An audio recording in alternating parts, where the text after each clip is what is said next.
Assalamualaikum warahmatullahi wabarakatuh. Alhamdulillahi rabbil alamin.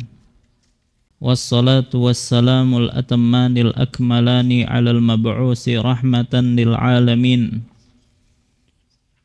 Nabiyina wa rasulina Muhammadin wa ala alihi wa ashabihi wa man tabi'ahum bi ihsanin ila yaumiddin, amma ba'd.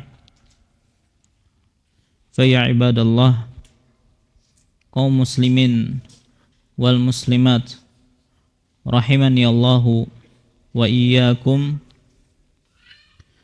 Alhamdulillah, segala puji bagi Allah Subhanahu wa ta'ala yang kembali mengumpulkan kita di majelis yang mulia ini dalam rangka menghadiri kajian rutin kita, yaitu dengan kitab Bulughul Maram karya Al-Imam Ibnu Hajar Al-Asqalani rahimahullahu ta'ala. Salawat serta salam semoga senantiasa tercurahkan kepada junjungan kita Nabi besar Muhammad sallallahu alaihi wasallam, kepada keluarga beliau, para sahabat beliau, dan orang-orang yang istiqamah di atas jalan beliau ila yaumil qiyamah. Insyaallah pada kesempatan malam hari ini kembali kita akan melanjutkan pelajaran kita masih dengan kitab Al-Janaiz, yaitu kitab jenazah. Baik, maka kita bahas tadi adab-adab berkabung bagi karib kerabat, ya. Apa saja adab-adab tersebut? Yang pertama adalah bersabar dan mengucapkan kalimat istirja. Apa itu istirja? Ucapan inna lillahi wa inna ilaihi raji'un. Maka dalam hal ini, ya, ketika seseorang meninggal dunia, maka kewajiban bagi mereka yang ditinggalkan adalah bersabar. Bersabar dan menerima takdir, ya, dengan penuh ridha, ya, penuh keridhaan. Berdasarkan firman Allah Subhanahu wa taala yang sering pian dengar dalam surah Al-Baqarah ayat 155 sampai 157, wala nabluwannakum bisyai'im minal khaufi wal ju'i wa naqsim minal amwali wal anfusi was samarat. Dan kami, kata Allah, pasti akan menguji kamu. Apa bentuk ujian yang Allah berikan kepada manusia? Macam-macam. Ya, pertama al-khauf, ketakutan. Kemudian wal ju', kelaparan. Wa naqsim minal amwal, dan kekurangan harta, orang-orang miskin. Wal anfus, ya, kehilangan jiwa. Was samarat, dan kekurangan buah-buahan, makanan maksudnya. Tapi apa yang harus dilakukan ketika seorang ditimpa ujian seperti ini? Kata Allah, wa basyiris sabirin, dan sampaikanlah kabar gembira kepada orang-orang yang sabar. Berarti tidak ada kabar gembira bagi mereka yang tidak sabar. Apa kabar gembira tersebut? Alladzina idza asabathum musibah. Nah, siapakah orang-orang sabar ini? Yaitu apabila, ya, atau apabila yaitu orang-orang yang apabila ditimpa musibah, maka mereka mengatakan inna lillahi wa inna ilaihi raji'un. Ya, ingat ketika mengucapkan ini, na-nya dipanjangi, ya. Inna lillahi wa inna ilaihi raji'un. Sesungguhnya kami milik Allah dan kepadanya lah kami kembali. Nah, itu merupakan tanda sabar yang pertama, yaitu ketika dia mendapatkan ujian, dia mengucapkan inna lillahi wa inna ilaihi raji'un. Dan ini tidak hanya berkaitan dengan ketika mendengar kabar kematian. Ya, musibah-musibah yang lain juga dianjurkan untuk mengucapkan istirja ini. Nah, apa balasan bagi mereka yang bersabar dan mengucapkan istirja ini? Ulaika alaihim salawatum mir rabbihim wa rahmah. Mereka itulah yang memperoleh ampunan dan rahmat dari Rabb-Nya. Wa ulaika humul muhtadun, dan mereka itulah orang-orang yang mendapatkan petunjuk. Maka ingat, yang namanya dunia ini merupakan tempat ujian, tempat cobaan. Dan seorang mukmin dituntut untuk bersabar dalam menghadapi cobaan. Dan sabar itulah yang akan mendatangkan kebaikan bagi dia.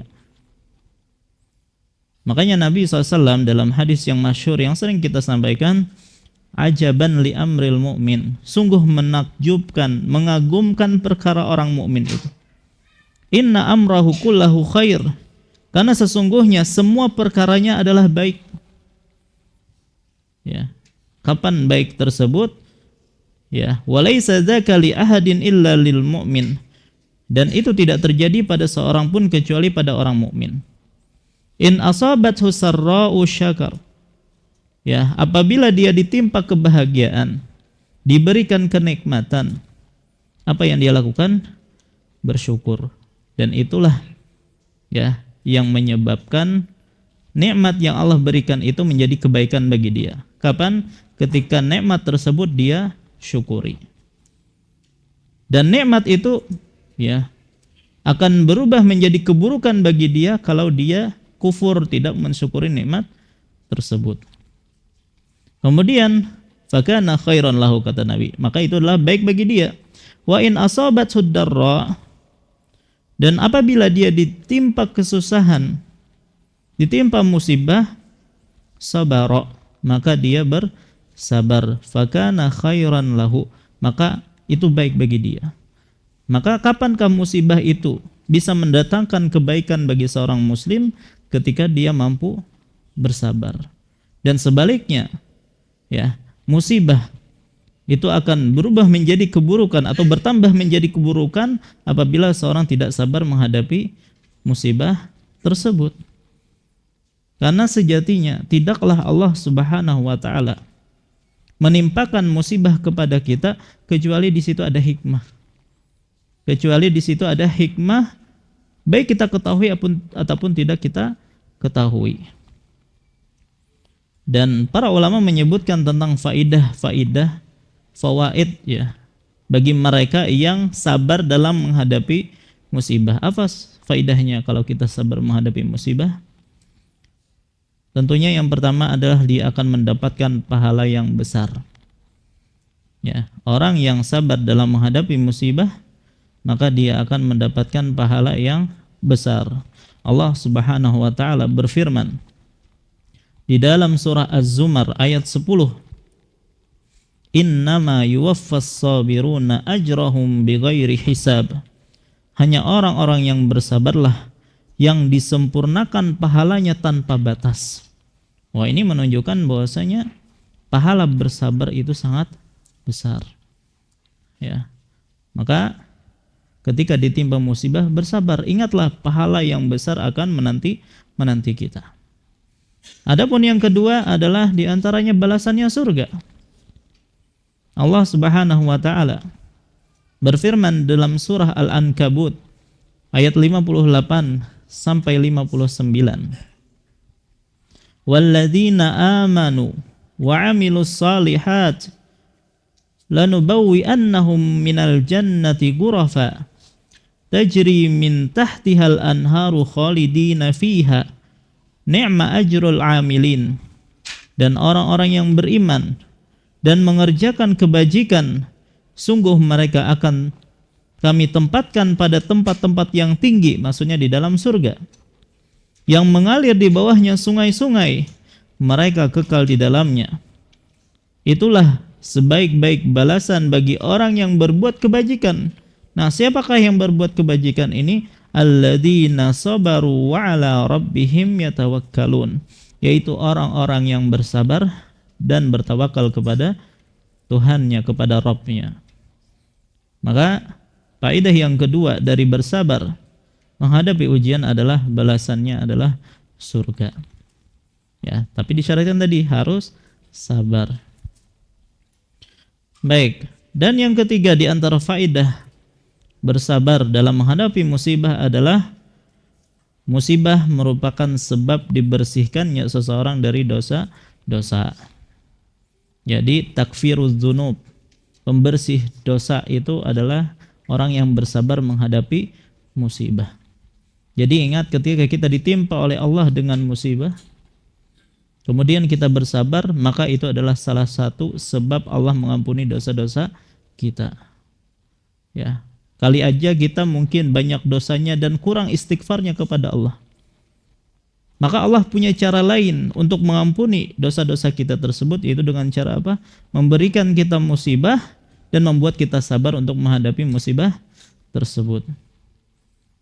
Dari Abu Hurairah radhiyallahu anhu, beliau mengatakan Rasulullah sallallahu alaihi wasallam bersabda, "Ma yazalul bala'u bil mu'mini wal mu'minati fi nafsihi wa waladihi wa malihi hatta yalqallaha wa ma alaihi khati'ah." Dari Abu Hurairah radhiyallahu anhu, dia berkata, Rasulullah sallallahu alaihi wasallam bersabda, ujian atau cobaan akan terus-menerus menimpa seorang mukmin dan mukminah.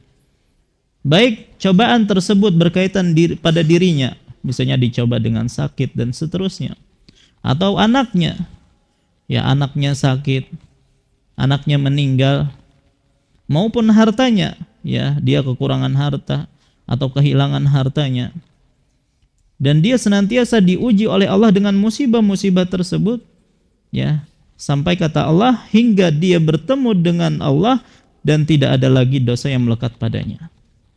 Ya, artinya orang yang banyak mendapatkan musibah, sakit yang berkepanjangan, dan dia sabar menghadapi sakit tersebut, maka itu sebab seseorang diampuni dosanya oleh Allah Subhanahu wa ta'ala. Ya, jadi jangan terlalu bersedih kalau ternyata Allah memberikan kita musibah. Jangan terlalu bersedih kalau Allah yang memberikan kita sakit yang panjang. Ingatlah, itu adalah sebab Allah mengampuni dosa-dosa kita. Baik. Di antaranya juga, di antara faidah, ya, Allah memberikan kita musibah dan kita bersabar atas musibah tersebut, adalah seseorang bisa mendapatkan derajat yang tinggi ketika di surga. Ya. Jadi Allah memberikan kepada kita musibah dan kita bisa bersabar menghadapi musibah tersebut, maka itu bisa menjadi sebab kita mendapatkan derajat tinggi ketika di surga. Ya, maka dari sahabat yang mulia Lajlaj Al-Amiri radhiyallahu an, beliau mengatakan, aku mendengar Rasulullah sallallahu alaihi wasallam bersabda, "Innal 'abda idza sabaqat lahu minallahi manzilatun lam yablugha bi'amalihi ibtalahu Allahu fi jasadihi au fi malihi au fi waladihi." Sesungguhnya seorang hamba apabila telah ditetapkan baginya suatu kedudukan di sisi Allah, yang mana kedudukan tersebut tidak bisa dia capai hanya bermodalkan amalnya. Ya, kita tuh ingin mendapatkan derajat tinggi di surga. Kalau hanya mengandalkan amal, bisa jadi kada sampai pada derajat tersebut. Maka Allah pun, ya, akan memberikan kepada dia atau menguji dia, baik pada badannya, hartanya, anaknya. Ya. Dalam riwayat yang lain, summa sabbarahu ala dzalik. Kemudian Allah memberinya kesabaran dalam menghadapi ujian tersebut. Ya. Maka dengan itu dia pun bisa meraih derajat atau manzilah yang telah Allah tetapkan tersebut. Ya. Maka seseorang yang ditimpa musibah oleh Allah Subhanahu wa ta'ala, maka bisa jadi itu sebab Allah ingin meninggikan derajat kita di di surga. Ya, maka perlu bersabar dalam masalah ini karena syarat kita mendapatkan faedah-faedah yang kita sebut tadi harus sabar. Kalau tidak sabar maka dia tidak akan mendapatkan ya pahala-pahala yang tadi kita sebutkan. Baik, nah ini diantara namanya faedah dari seseorang bersabar menghadapi musibah. Makanya sebagian salaf mengatakan laulal masaib lawaradna mafalis. Ya, atau lawaradna al-qiyamah mafalis. Seandainya bukan karena musibah, niscaya kita akan datang di hari kiamat dalam keadaan mafalis atau bangkrut. Ya, karena hanya bermodalkan amal, ya, sementara dosa banyak. Baik, coba kalau kita tidak diberikan musibah kemudian bersabar atas hal itu, bisa jadi kita akan menjadi orang yang bangkrut. Ya, maka hikmah besar dari musibah itu adalah untuk mengangkat derajat kita, menghapuskan dosa-dosa kita. Baik. Kemudian juga berkaitan dengan sabar ini, hadis dari Anas bin Malik radhiyallahu anhu, ia bercerita, marra Rasulullah sallallahu alaihi wasallam bimra'atin inda qabrin wa hiya tabki. Rasulullah pernah berjalan melintasi seorang wanita yang tengah menangis di sisi sebuah kuburan. Ya, jadi di sisi kuburan ada wanita menangis dan Nabi lewat. Faqala laha, maka Rasulullah pun berkata kepadanya, ittaqillaha wasbiri. Bertakwalah kepada Allah dan bersabarlah. Baik, apa kata wanita tadi? Ilaika anni, menjauhlah engkau dariku. Fa innaka lam tusab bimusibati. Ya. Sebab engkau tidak merasakan musibah yang telah menimpaku ini. Dan wanita ini tidak tahu kalau yang menegurnya adalah Rasulullah sallallahu alaihi wasallam. Ya, padahal kita tahu bahwasanya Rasulullah SAW itu diantara orang yang banyak dicoba oleh Allah ya dengan meninggalnya orang-orang yang beliau kasihi. Siapa aja coba? Kita runut. Kalau ayah Nabi SAW itu meninggal sebelum Nabi lahir, ya. Jadi masih dalam perut ibunya. Berarti kita mulai dari siapa? Ibunya. Ibu beliau Aminah. Kapan ibu beliau meninggal? Usia 6 tahun. Ya, ketika Nabi berusia 6 tahun. Lanjut siapa lagi? Kakek siapa? Abdul Muttalib atau Syaibah. Ya. Kakek berarti ya. Kapan?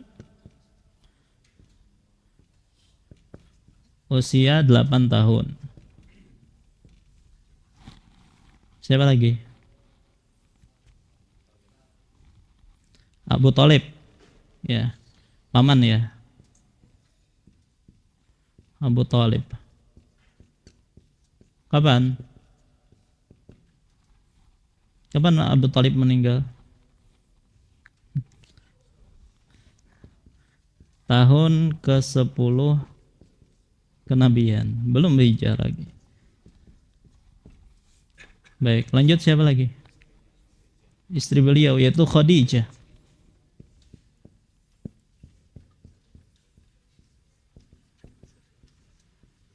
Kapan?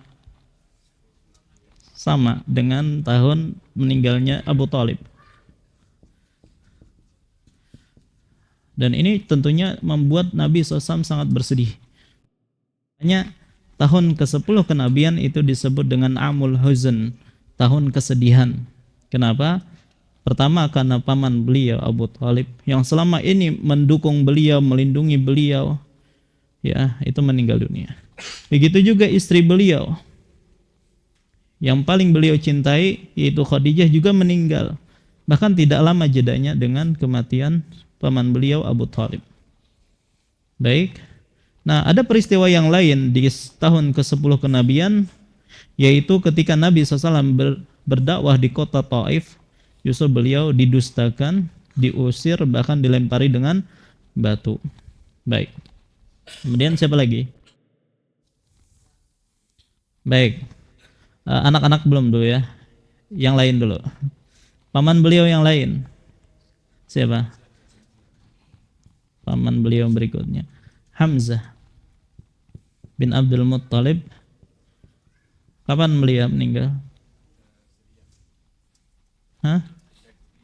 Pada peristiwa perang Uhud, tahun ketiga Hijriyah. Dalam peristiwa perang Uhud. Baik. Siapa lagi? Berpindah kepada putra-putri beliau. Semua putra Nabi SAW, putra-putri Nabi ada berapa dulu? 7. Laki-laki ada 3. Baik. Anak Nabi ya, anak laki-laki dulu ada 3 orang.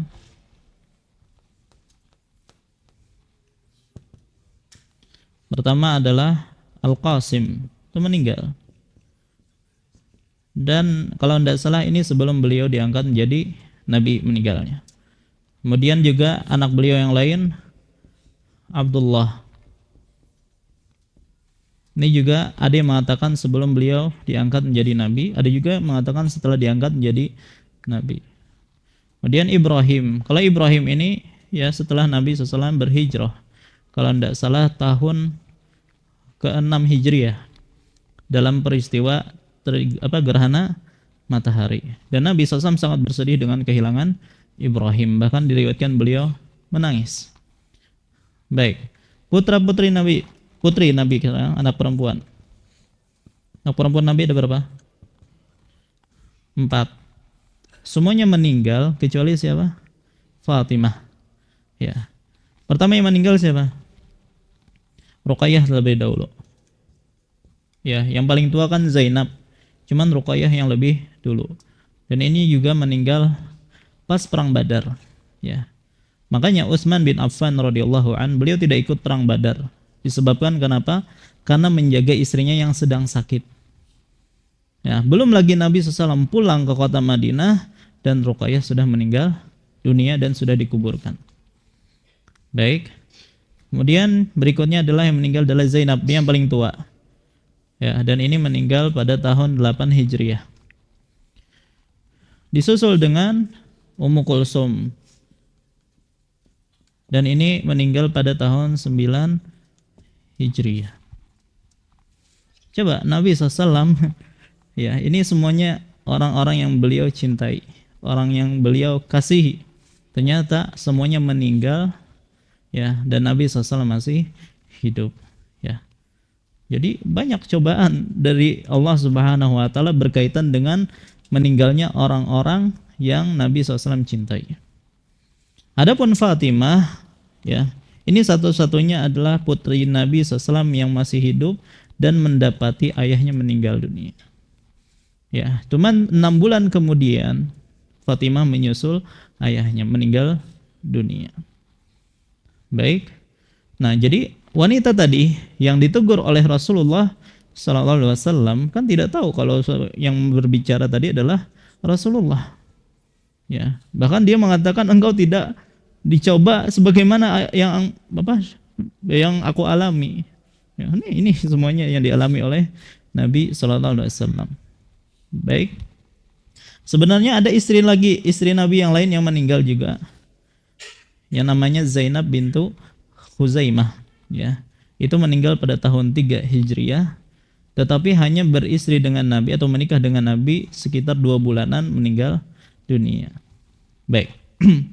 Kembali ke hadis Anas tadi. Dia justru mengusir Rasulullah sallallahu alaihi wasallam, ya. Dan dia tidak tahu kalau itu adalah Rasulullah. Maka dikatakan kepada wanita tersebut, beliau itu adalah Rasulullah. Yang tadi menegur engkau adalah Rasulullah.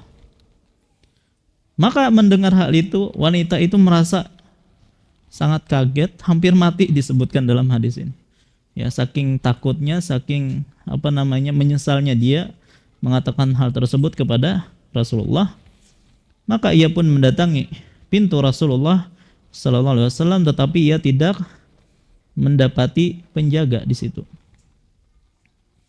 Ya, maka dia pun berkata, "Wahai Rasulullah, sesungguhnya aku tidak mengenalmu." Ya, "Wahai Rasulullah, aku tidak tahu bahwasanya itu adalah engkau."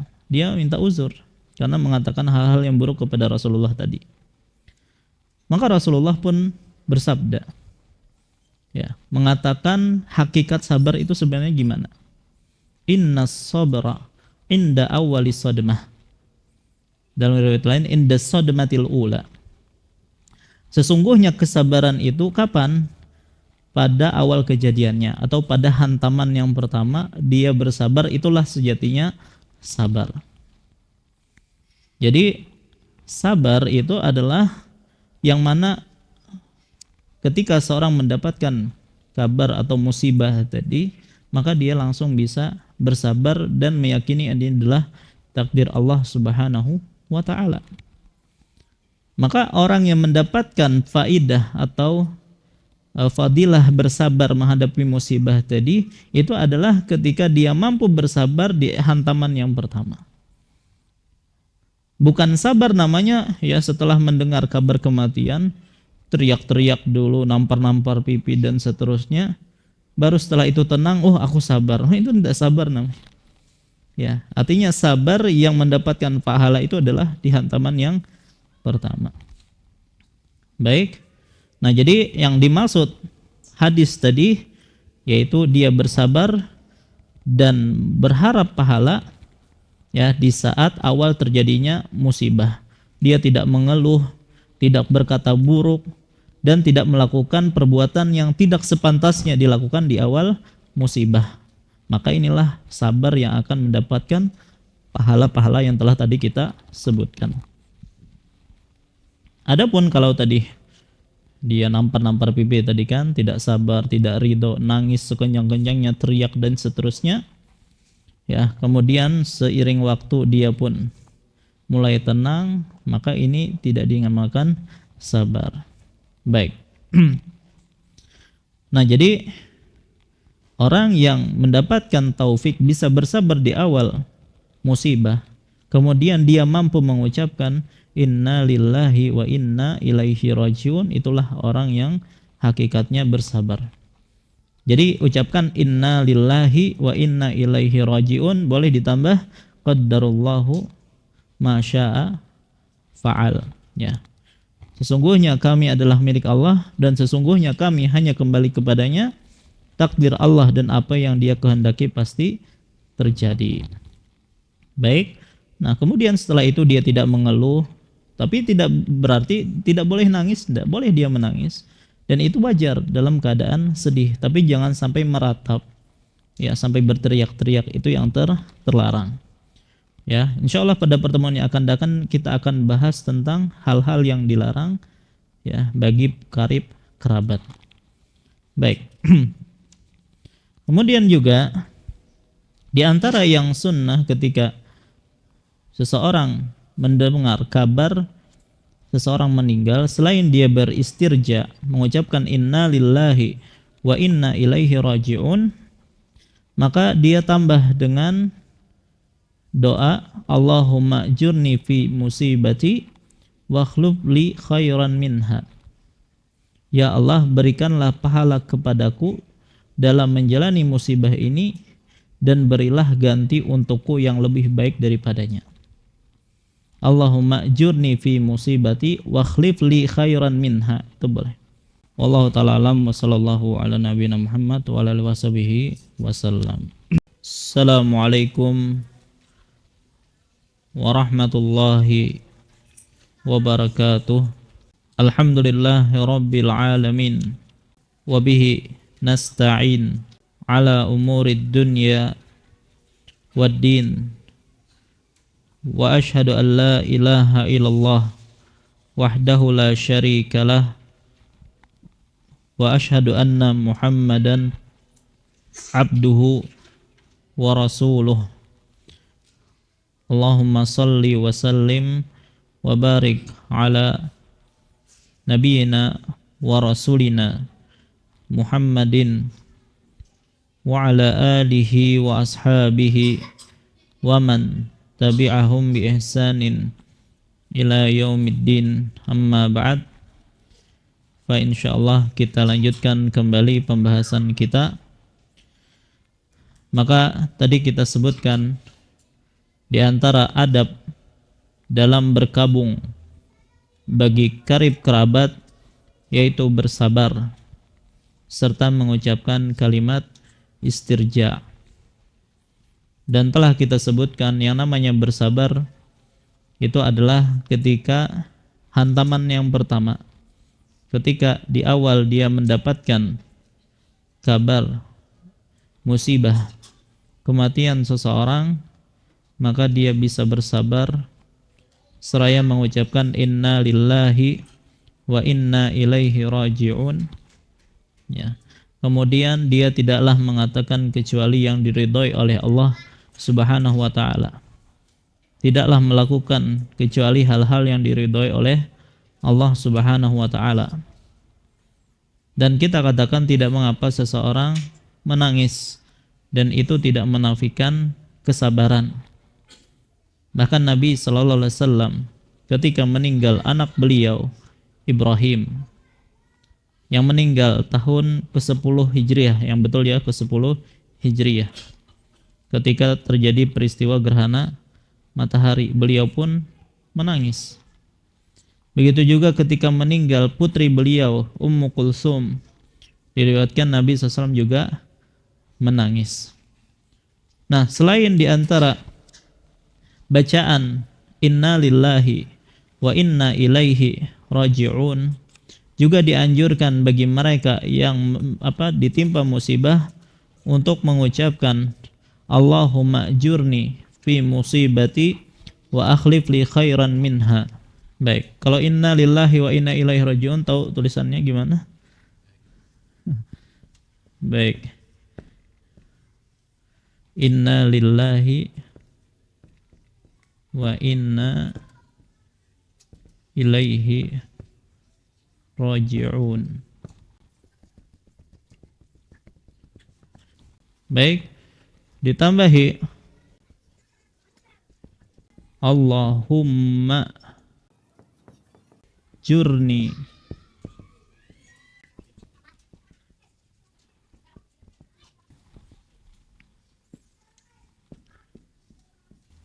Allahumma jurni fi musibati wa akhlif li khairan minha. Ya Allah, berikanlah aku pahala atas musibahku dan gantikanlah aku dengan yang lebih baik darinya. Apa fadilahnya seseorang membaca ini? Kita dengarkan hadis dari Ummu Salamah radhiyallahu anha. Bahwasanya ia bercerita bahwasanya Rasulullah sallallahu alaihi wasallam bersabda, "Ma min muslimin tusibuhu musibah." Tidaklah seorang hamba mendapatkan suatu musibah, fayaqulu ma amarahullah, lalu ia mengucapkan kalimat yang diperintahkan oleh Allah. Maksudnya adalah inna lillahi wa inna ilaihi raji'un. Kemudian dia mengucapkan Allahumma ajurni fi musibati wa akhlif li khairan minha. Ya Allah, berikanlah pahala kepadaku dalam menjalani musibah ini dan berilah ganti untukku yang lebih baik daripadanya, kecuali Allah akan memberikan pahala kepadanya dan menggantikan yang lebih baik daripadanya. Ya, jadi itu fadilahnya. Maka ketika Ummu Salamah yang menyebutkan hadis ini,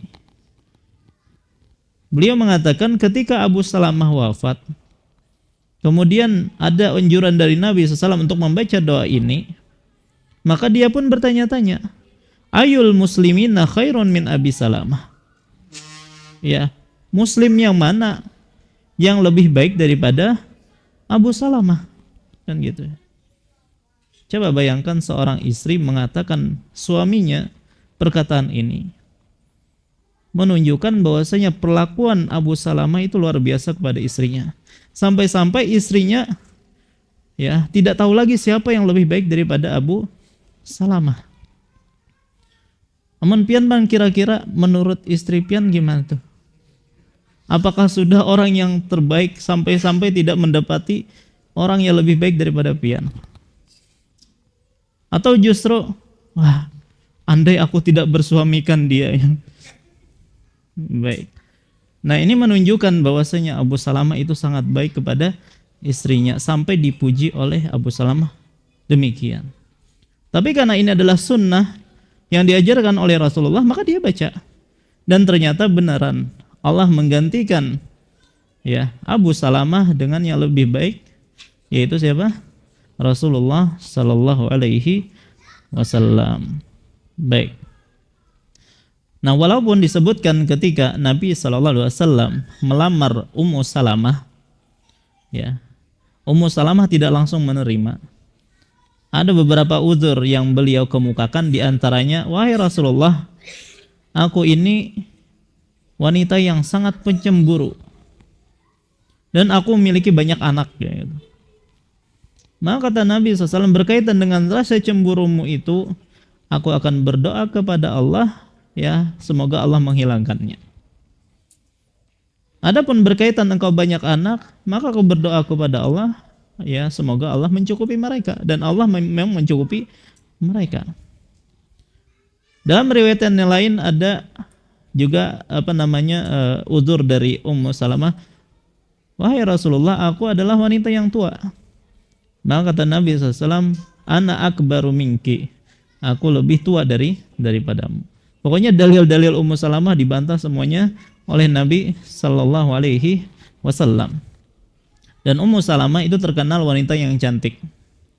Ya, makanya Aisyah radhiyallahu anha ketika mengetahui atau melihat Ummu Salamah yang kabarnya dia sangat cantik, ternyata setelah melihat Ummu Salamah, ternyata lebih cantik daripada yang dikabarkan. Dan hal itu membuat aku sedih, kata Aisyah. Nah, ini menunjukkan bahwasanya wanita itu kalau dimadu sedih atau kada. Baik.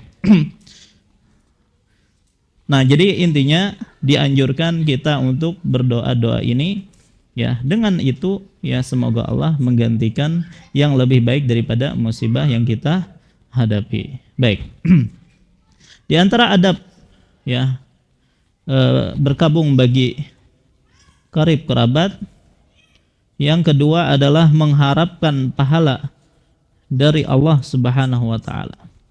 Mengharapkan pahala dari Allah terlebih atas kematian anak. Terlebih atas kematian anak. Ya. Kehilangan anak atau buah hati istilahnya ya, merupakan cobaan yang sangat berat. Terutama bagi seorang ibu. Ya. Makanya pahala yang disediakan pun sangat besar. Ada beberapa hadis berkaitan masalah orang yang kehilangan anaknya, kemudian dia bersabar. Rasulullah SAW bersabda, la yamutu li ahadin minal muslimina salasatun minal walad fatamassahun naru illa tahillatal qasam. Tidaklah salah seorang dari kaum mukminin yang ditinggal mati oleh 3 orang anaknya ya akan terjilat api neraka. Artinya dia tidak akan terjilat api neraka dan tidak akan mendatangi neraka, melainkan sebatas Allah memenuhi sumpahnya. Allah Subhanahu wa taala dalam surah Maryam mengatakan, wa im minkum illa wariduha kana ala rabbika hatman maqdiyya. Ya, tidaklah seorang di antara kalian kecuali akan mendatangi neraka tersebut. Maksud mendatangi neraka tersebut adalah menyeberangi jembatan atau menyeberangi sirat. Artinya semua kita ini pasti akan melewati neraka. Ya. Nah, orang yang kehilangan anak, ya disebutkan sampai 3 orang, ya, maka dan dia bersabar atas kehilangan tersebut, maka dia tidak akan mendatangi neraka, tidak akan terkena api neraka. Ya, dia hanya akan menyeberangi sirat saja, itu saja. Karena sudah ketentuan dari Allah, semua kita pasti akan menyeberangi sirat dan dia akan selamat dari sirat tersebut. Ini bagi mereka yang kehilangan 3 anak dan dia bersabar akan hal tersebut. Dalam riwayat yang lain dari Abu Hurairah, Nabi SAW bersabda, la yamutu li ihdakunna salasatun minal walad fatahtasibuhu illa dakhalatil jannah. Tidaklah ada salah seorang dari kalian, wahai para wanita, yang kehilangan 3 anak, lalu ia mengharapkan pahala darinya, melainkan ia akan masuk surga. Ya, dan ini tidak berkhusus bagi para wanita, enggak.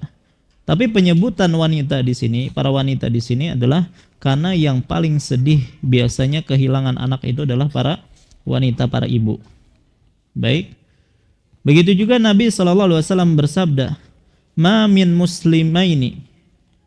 muslimina yamutu lahuma salasatun minal walad lam yablughu illa adkhalahumullahu wa abawaihimul jannah bifadli rahmatih.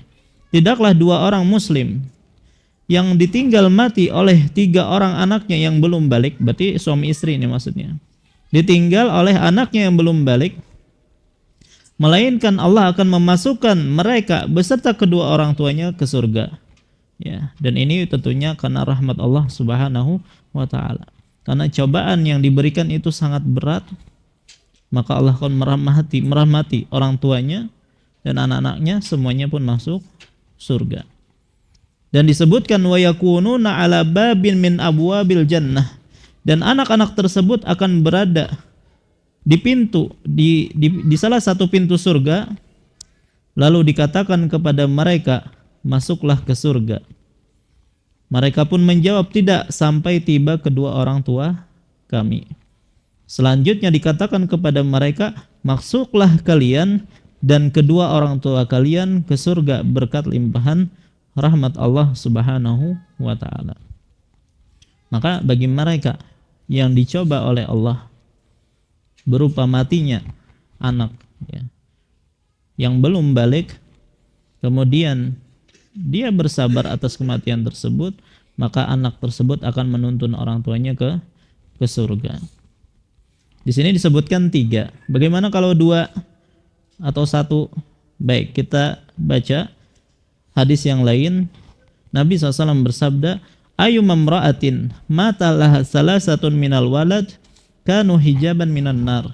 Siapapun wanita yang ditinggal mati oleh 3 orang anaknya, niscaya mereka akan menjadi penghalang baginya dari neraka. Maka ada wanita bertanya, apakah termasuk juga 2 orang anak? Maka beliau pun menjawab, termasuk juga 2 anak. Bagaimana dengan 1 anak? Dalam riwayat lain Nabi SAW mengatakan, innallaha la yarda li 'abdihil mu'min idza dhahaba bi safiyhi min ahlil ardi fasabara wahtasaba bisawabin dunal jannah. Sesungguhnya Allah tidak rela bagi seorang mukmin yang ditinggal mati oleh orang yang paling disayanginya dari penghuni bumi ini, lalu ia bersabar dan mengharapkan pahala, kecuali surga baginya. Dan ini tidak ditentukan 1, 2, 3, ya, berarti cakup umum 1 atau lebih. Baik, begitu juga dalam riwayat yang lain, bahwasanya Nabi SAW bersabda, idza mata waladul abdi, jika anak seorang hamba meninggal, maka Allah berfirman kepada para malaikatnya, qabattum walada abdi, apakah kalian telah mengambil buah hati hambaku? Maka para malaikat mengatakan iya. Maka Allah berfirman, qabattum samarata fuadih, ya, engkau telah mengambil buah hatinya. Maka mereka mengatakan iya. Maka Allah pun bertanya, madza qala abdi, apa yang dikatakan oleh hambaku? Maka mereka mengatakan hamidaka wastarja'a, ya, mereka memujimu atau dia memujimu dan mengucapkan inna lillahi wa inna ilaihi raji'un, menunjukkan kesabarannya. Maka kata Allah Subhanahu wa taala, ubnu li 'abdi baitan fil jannah wa sammuhu baital hamd, ya, bangunkanlah untuk hambaku itu sebuah rumah di surga dan namailah ia Baitul Hamd. Baik, intinya orang yang kehilangan anak dan bersabar atas musibah tersebut, maka Allah menjanjikan dia akan mendapatkan surga. Baik. Adapun adab yang ketiga, tidak mengapa tidak berhias dalam rangka berkabung. Ini berkaitan dengan wanita ya. Tidak mengapa tidak berhias dalam rangka berkabung, yang diistilahkan dengan al-ihdad. Baik. Jadi seseorang atau seorang wanita yang ditimpa musibah ya, berupa kematian misalnya anaknya, maka boleh dia berkabung. Ya. Maksud berkabung di sini dengan cara tidak berhias, tidak memakai minyak wangi, tapi hanya boleh 3 hari, tidak boleh lebih daripada itu. Ini kalau yang meninggal selain suaminya. Ana ulangi, jadi gini ya, kita bagi gini aja. Wanita berkabung.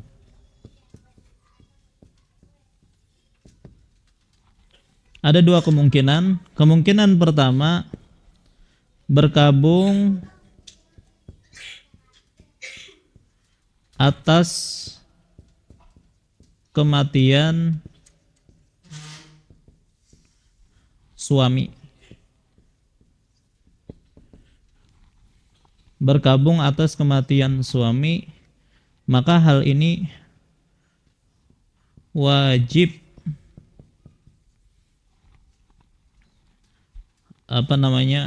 wajib melakukan, bukan melakukan,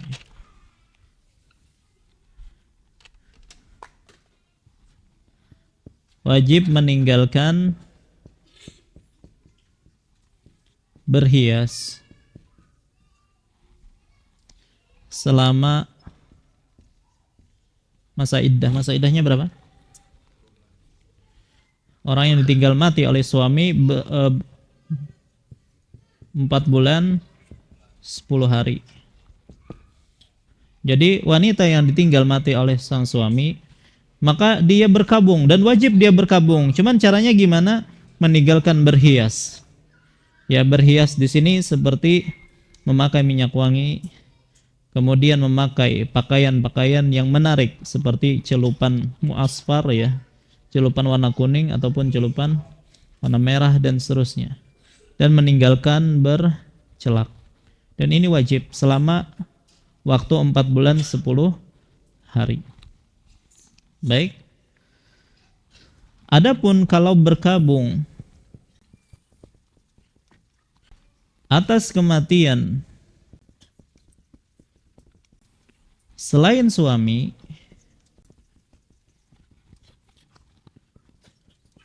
boleh meninggalkan berhias ya.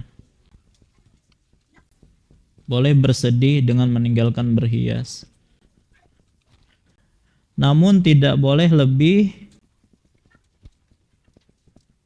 dari 3 hari. Tidak lebih dari 3 hari. Apalagi sudah bersuami ya.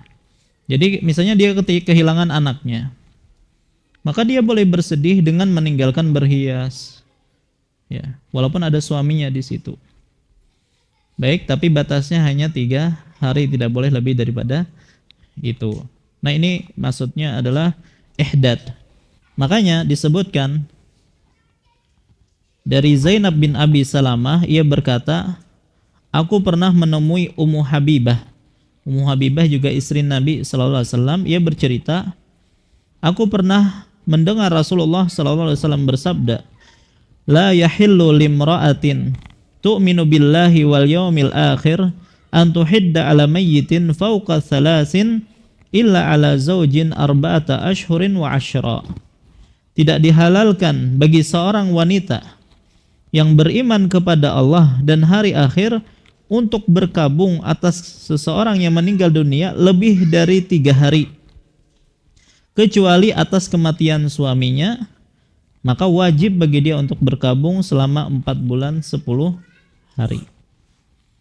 Maka dalam masa ini wanita tidak berhias, tidak memakai minyak wangi, tapi boleh pakai sabun mandi ya, silahkan.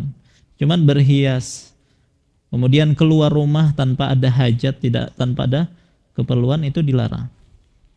Baik, jatahnya selama apa? 4 bulan 10 hari. Artinya dia berhias atau melakukan sesuatu yang bisa mengundang orang ingin menikahinya.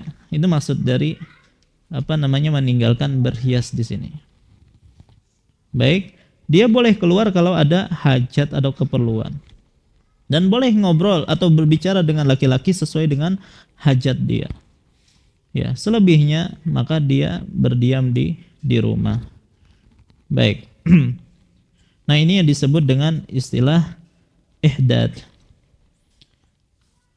Nah, adapun kalau itu berkaitan dengan selain suami, ya, maka tidak boleh lebih daripada 3 hari.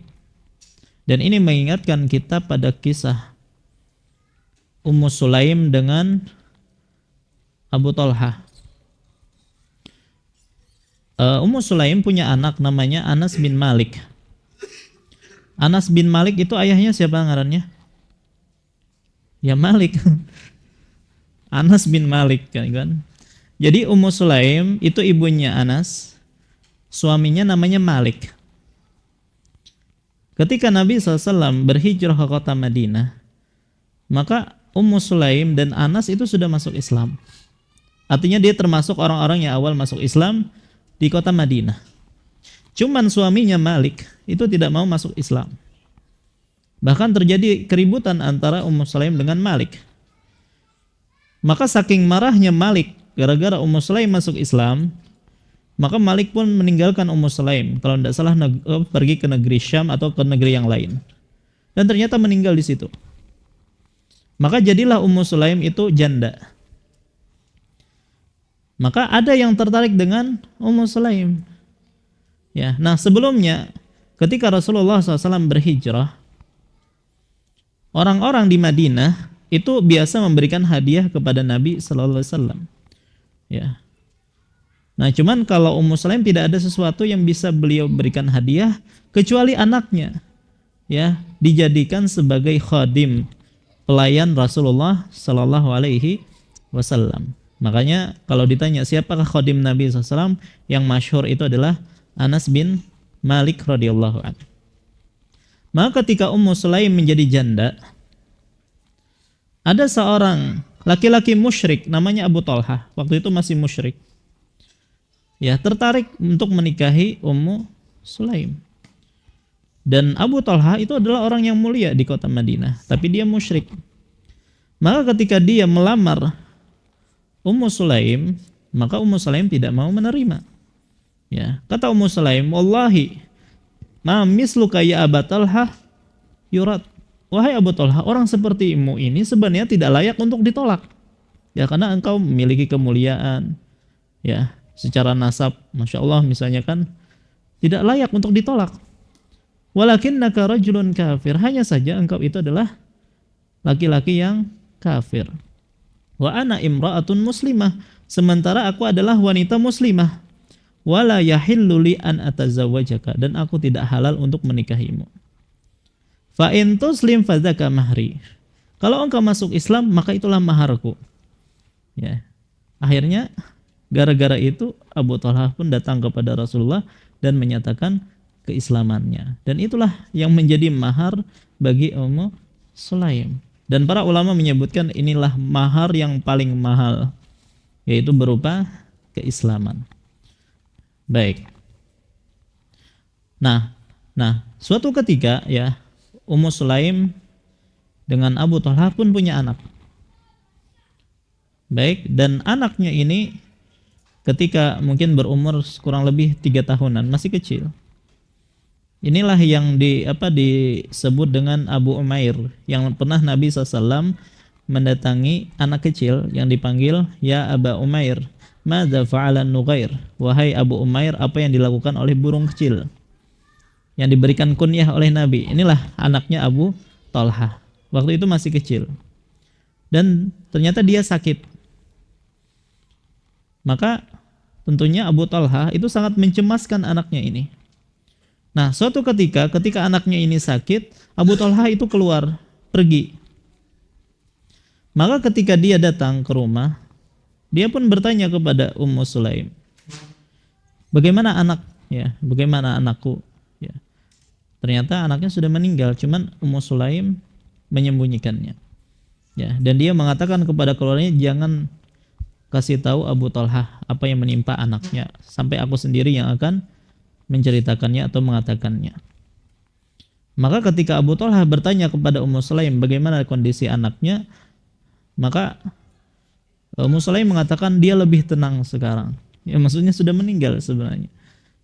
Baik, maka apa yang dilakukan oleh Ummu Sulaim? Dia siapkan Abu Talhah makanan untuk makan malam. Kemudian dia menghias dirinya. Berarti dia tidak yang kedua tadi. Ya, karena hukumnya boleh saja ya. Boleh tidak berhias. Tapi di sini Ummu Sulaim berhias untuk suaminya. Maka setelah makan Abu Talhah, maka Abu Talhah pun menggauli istrinya. Maka setelah itu barulah Ummu Sulaim bercerita tentang kematian anaknya Abu Talhah dengan mengatakan, wahai Abu Talhah, bagaimana menurutmu kalau ada tetangga kita menitipkan suatu barang kepada kita, kemudian dia meminta barang tersebut dikembalikan, apakah boleh kita menahannya, tidak mengembalikannya? Maka Abu Talhah tidak boleh, ya itu kan barang mereka. Maka dia mengatakan, maka Allah telah mengambil titipannya, yaitu anakmu, maka berharaplah pahala atas kematian anakmu. Maka Abu Talhah sempat marah kepada Ummu Sulaim dan mengabarkan ini kepada Rasulullah Sallallahu Alaihi Wasallam. Maka Rasulullah pun bertanya, apakah tadi malam kalian telah melakukan hubungan suami istri? Kata Abu Talhah, ya. Maka Nabi SAW pun mendoakan keberkahan atas malam mereka berdua, dan ternyata Ummu Sulaim hamil kembali. Baik, intinya di sini Ummu Sulaim walaupun kehilangan anaknya tetap berhias, dan ini tidak mengapa ya. Yang wajib tidak berhias itu adalah bagi mereka yang kehilangan suaminya. Baik, inilah yang disebut dengan ihdad. Baik, nah inilah di antara adab-adab para karib kerabat dalam berkabung ketika kehilangan seseorang dari keluarga mereka. Ya, tadi kita sebutkan 3 ya. Pertama, bersabar dan mengucapkan kalimat istirja, dan yang kedua, mengharap pahala ya, terutama ketika kehilangan anak. Kemudian yang ketiga, tidak mengapa seorang wanita itu tidak berhias dalam rangka berkabung, dan wajib tidak berhias ketika yang meninggal adalah sang suami. Wallahu ta'ala alam. Ini yang bisa kita sampaikan. Insyaallah pada pertemuan yang akan datang kita akan sebutkan berkaitan tentang hal-hal yang dilarang yang dilakukan oleh kerabat mayit ketika ada yang meninggal dunia. Wallahu ta'ala alam wa sallallahu ala nabiyyina Muhammad wa ala alihi wasallam. Subhanakallahumma bihamdika asyhadu an la ilaha illa anta astaghfiruka wa atubu ilaik. Wassalamualaikum warahmatullahi wabarakatuh.